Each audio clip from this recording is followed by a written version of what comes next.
Welcome to my vlog guys. Magkilaw tayo ng isda na may gata guys. Ulalam to guys. Sarap ni guys at tanghalian. Don't forget guys to subscribe and follow my YouTube channel guys. Yan na guys. Sariwa pa guys. Litin ang kalating kilo guys para ulalam. Pinisin natin to guys. Sariyo talaga, sarap guys. Yan yung lamas natin guys. Yan lang kasi yan yung katayan na nilagay ko dyan. Suka, hindi tubig. Okay na yan guys, di ba? Kunti lang sibuyas eh. Guys, linisin natin guys. Don't forget to subscribe now guys. And follow, like, comment, and share. Gusto lang pilitan. Guys, tanggalan natin ang tinig guys. Para masarap pagkain kasi marami kumakain na gusto nila yung wala ng tinig. Yan guys, o diba? Pag di ka marunong magtanggal guys, huwag mo na subukan kasi madurog lang. Yan na guys. Ito video ko yung anak ko. Hirap ang video pag maglinis, hindi mo mabidyohan. Yan guys, diba? Maganda guys. Yan, kailangan talaga malinis para pagkain mo masarap at malinamnam. Tanggalin natin yung dapat tanggalin guys. Wow!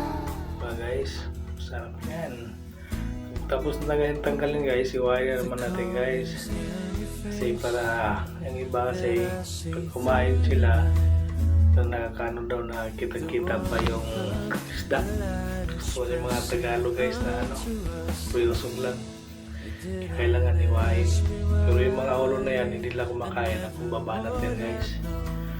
Sigurado yan mamaya ulalamin guys. Sarap talaga yan guys. Yan yung gusto ko, paborito ko talaga sa probinsya yan guys.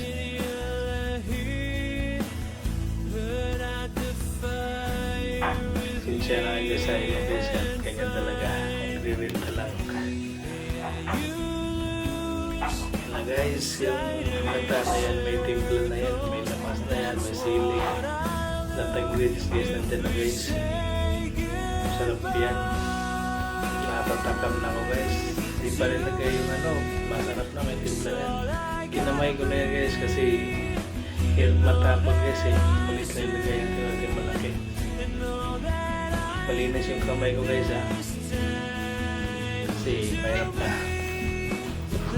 Guys, sarap yan.